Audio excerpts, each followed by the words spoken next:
Història total presenta quienes integrarlos. Una impactante tragedia ha sacudido al pequeño pueblo de Fairhaven, en Kansas. Las autoridades locales han confirmado el hallazgo de 3 personas sin vida cerca de un árbol en una zona rural del municipio. El descubrimiento fue realizado por un residente de la zona, quien alertó inmediatamente a las autoridades. Desde entonces, la noticia ha generado conmoción entre los habitantes, quienes no pueden creer lo sucedido. Fairhaven, conocido por ser un lugar tranquilo y alejado del caos de las grandes ciudades, nunca había enfrentado una situación de esta magnitud. Fairhaven, Kansas. Un pueblo donde las estaciones mandan y el tiempo parece estancado. Pocas casas, muchas tierras y más silencio que respuestas. Pero aquel 11 de marzo de 1990, el pueblo despertó con una imagen que lo marcaría para siempre. A las 6:24 de la mañana, un joven local salió con su perro por un sendero de tierra rumbo a Dry Hollow, una zona olvidada a 8 millas del pueblo. Lo que encontró, al pie de un viejo álamo seco, no era parte de la rutina. Fue el chico de los Frazier. Nos llamó alterado. Dijo que había algo raro en los árboles. Yo fui el primero en llegar. Cuando vi, supe de inmediato que esto no era algo que se resolviera con un informe.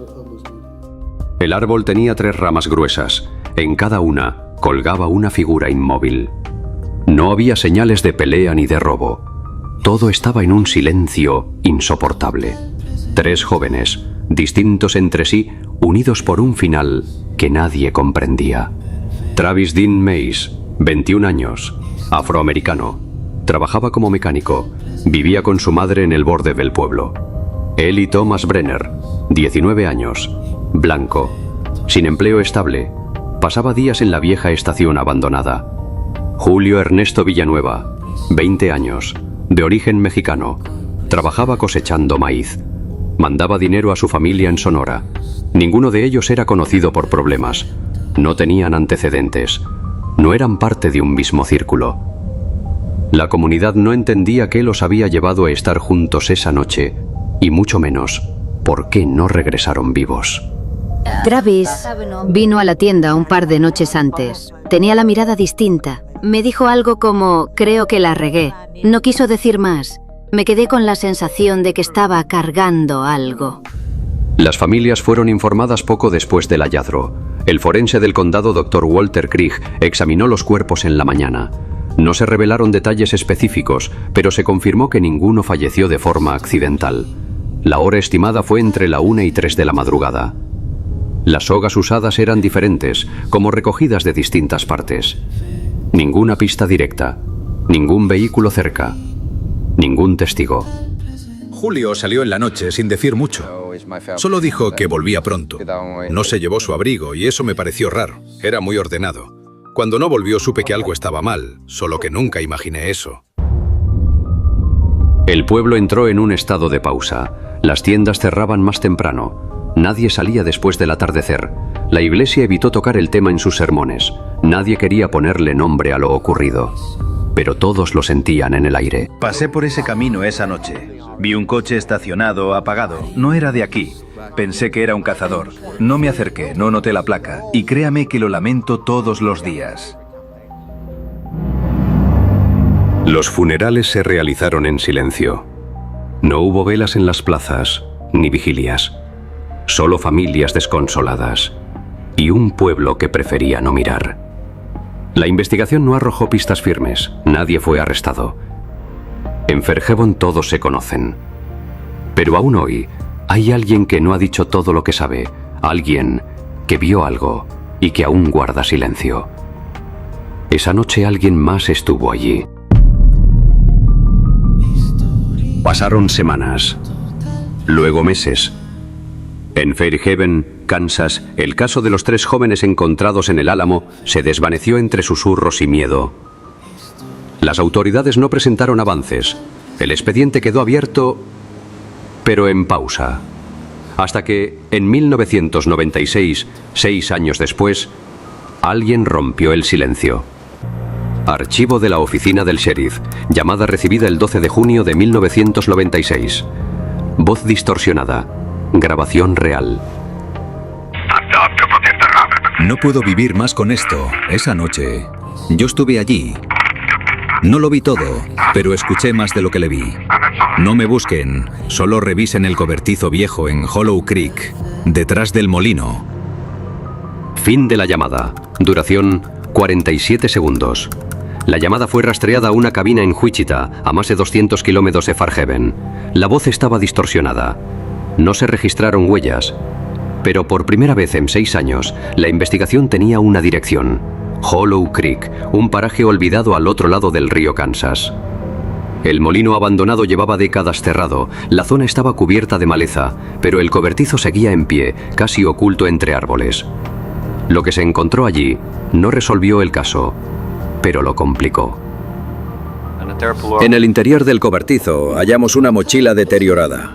En su interior, una chaqueta, una billetera con identificación parcialmente quemada y un cuaderno pequeño.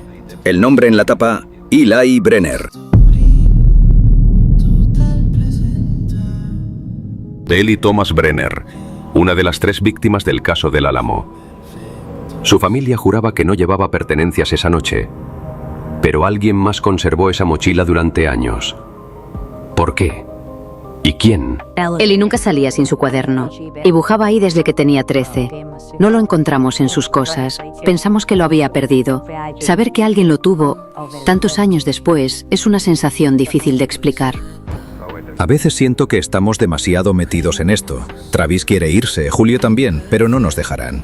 Hoy hubo otra reunión. Dijeron que no era opción. Mañana hablaremos con alguien más. Sin firma, sin fecha. Página rota al final. El fragmento parecía escrito días antes del hallazgo. Por primera vez surgía la posibilidad de que los 3 jóvenes no se hubieran encontrado por accidente. Algo los unía, algo que no podían evitar. No teníamos ese cuaderno en 1990. Cambia todo. Muestra que había contacto entre ellos, que estaban preocupados. Pero también muestra que había algo más, una presión externa, y eso no se investigó en su momento. La pregunta que quedó en el aire fue simple y aterradora. ¿Quién era ellos? Ahora entiendo por qué Travis me parecía tan tenso. Él no era así. Tenía miedo, pero no de alguien cercano. Era como si estuviera siendo observado. La mochila, el cuaderno y la llamada anónima no fueron suficientes para reabrir el caso oficialmente.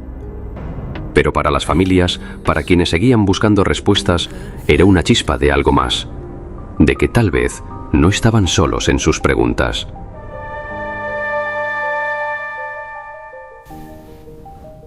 El número de la llamada anónima nunca fue utilizado antes ni después. La voz, irreconocible. Pero sus palabras siguen resonando. Yo estuve allí. Alguien vio más de lo que dijo. Alguien aún guarda un secreto. Y en Fairhaven los secretos no mueren. Solo se esconden.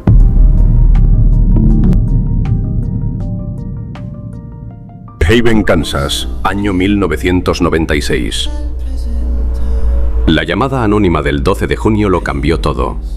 En Hollow Creek, los investigadores encontraron evidencia nueva: cuerdas, restos de velas, símbolos pintados y una libreta. Las páginas, gastadas por el tiempo, contenían los nombres de las víctimas y un cuarto nombre tachado. Archivo policial. Entrada 49. El contenido hallado en el cobertizo fue puesto bajo análisis forense. Se trata de elementos rituales, similares a los descritos en informes de sectas aisladas a comienzos de los 80 en Kansas y Missouri. El pueblo temía que aquello no fuera un crimen común, sino algo más oscuro, una secta. Sin embargo, nada preparó a los agentes para lo que sucedería una semana después. 20 de junio de 1996, oficina del sheriff. Un hombre, delgado, tembloroso, se presentó voluntariamente. Su nombre, Jacob R. Lehman, exprofesor sustituto de Ciencias Sociales en la secundaria de Fairhaven. Nadie lo había visto en años. Yo no los obligué. Ellos querían hacerlo. Creían que iban a alcanzar algo divino. No fue una decisión mía. Solo fui testigo. Fui guía, sí, pero no el autor. Yo intenté detenerlos.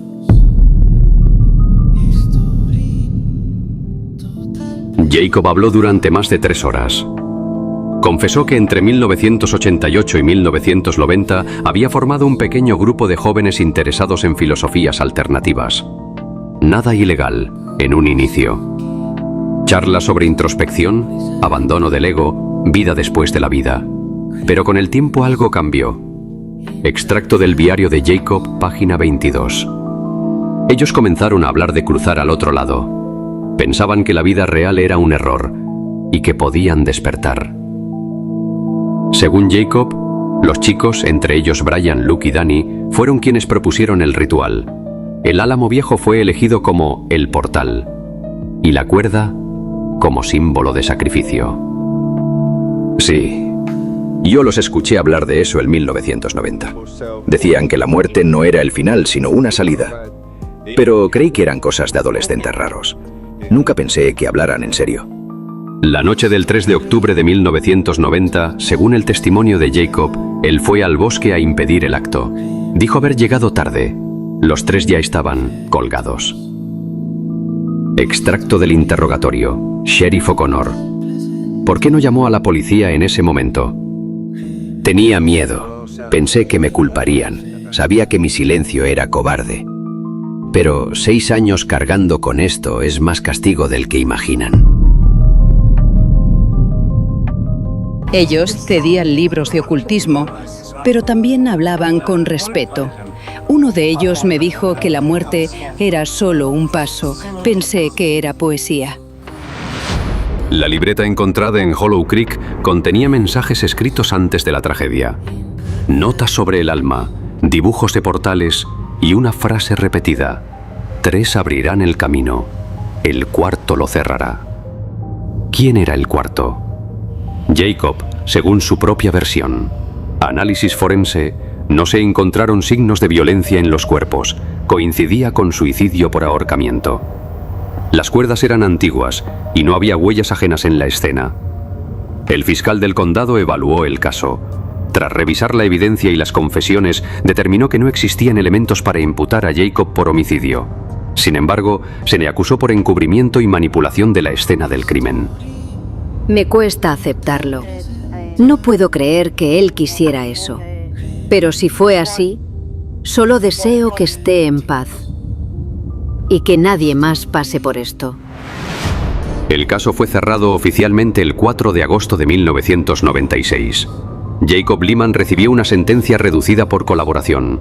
Al salir, desapareció del mapa. Fairhaven aún recuerda aquella tragedia. Hoy el álamo sigue en pie, pero nadie se acerca de noche. Las cicatrices, invisibles, quedaron marcadas en las raíces de un pueblo que solo quería respuestas.